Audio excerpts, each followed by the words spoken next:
Daniel Ross was the type of man headlines were made for: sharp suit, sharper mind. At just 42, he had built one of the largest marketing empires in New York. His face graced magazine covers, his words quoted in business schools, his name associated with power.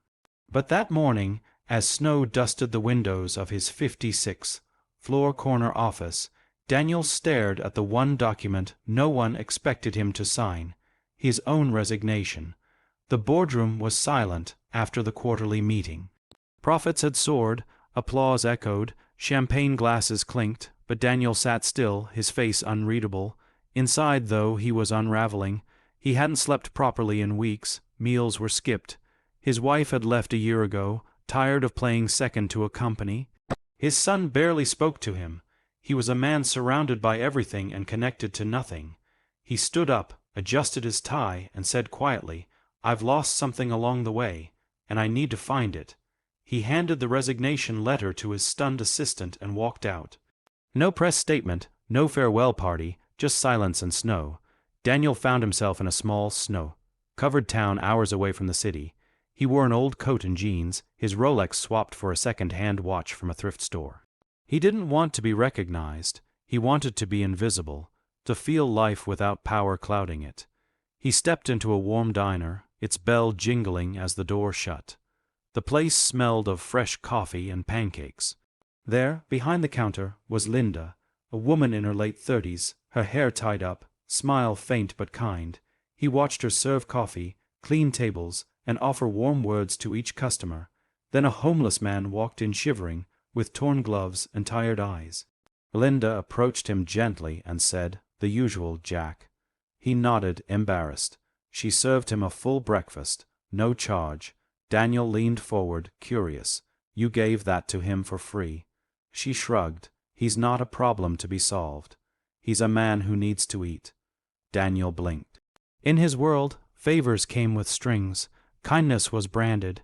Yet here was a woman doing more with less, and smiling through it. "Why?" he asked. "Because," she said, "you don't need to be rich to make someone's day better." Daniel felt something crack open inside. Daniel offered to walk Linda home after helping close the diner. She was hesitant at first, but eventually agreed.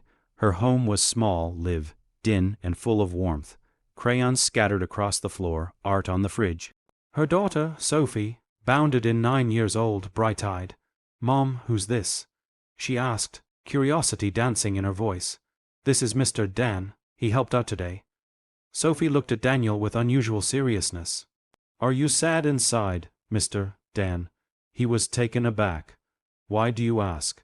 "Because you look like someone who forgets how to smile." He laughed, nervously. "Maybe I have." Sophie grabbed a jar from the table. Inside it were tiny scraps of paper, each with childlike writing. "This is my happiness jar," she explained. "Every day I write one good thing, even if it's just I had warm socks." Daniel picked up one note. Mom made pancakes even though she was tired. That night he lay on the borrowed couch, staring at the ceiling, jar in hand. In all his success, he had never done something like this. Count the small joys. Daniel stayed in town for several more days, visiting the diner regularly. He helped with dishes, watched Linda's gentle way with people, and learned about her late husband, her 2 jobs, and her quiet strength. What stunned him most was how she never complained.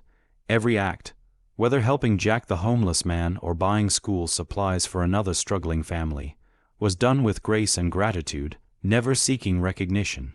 Moved beyond words, Daniel made a few calls, but quietly. No name, no face, no spotlight. One morning, Linda received a letter from the bank, her mortgage, paid in full. A second envelope announced anonymous investment into the diner, allowing her to expand, hire staff, and start a weekly community meal where no one would go hungry. She stood frozen, tears welling in her eyes. Along with the letter was a simple note. "You reminded a lost man what real strength looks like. Thank you." She didn't know it was Daniel, and he didn't want her to, because real strength, he now understood, wasn't about being seen. It was about seeing others. The crowd of students cheered as the guest speaker was announced. Daniel Ross, once one of the most feared CEO in America, now standing in jeans and a blazer, holding no briefcase, no ego, just a microphone and a truth to share. He looked over the sea of faces and spotted Linda and Sophie in the audience. They still didn't know. He began, 6 months ago, I walked away from everything I thought made me strong. Money, power, prestige. I thought that was success, but I was empty inside. He paused, eyes glistening. I found my real strength not in a boardroom, but in a diner, in a little girl's happiness jar, in the kindness of a woman who gave without expecting anything back. He shared how those moments rebuilt him. How strength is not in what you accumulate, but what you give. Not in how many people follow you, but in how many you lift up.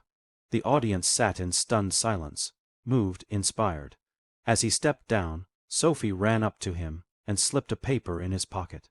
Later, alone in his car, he opened it. In her scribbled handwriting, it read, "This story reminds us that true strength lies in compassion, humility, and connection, not in titles or achievements. The world measures success in numbers, but the soul measures it in moments of kindness, in lives touched, in hearts healed. When you feel lost, find someone to help. When you feel broken, look for the little things to be grateful for.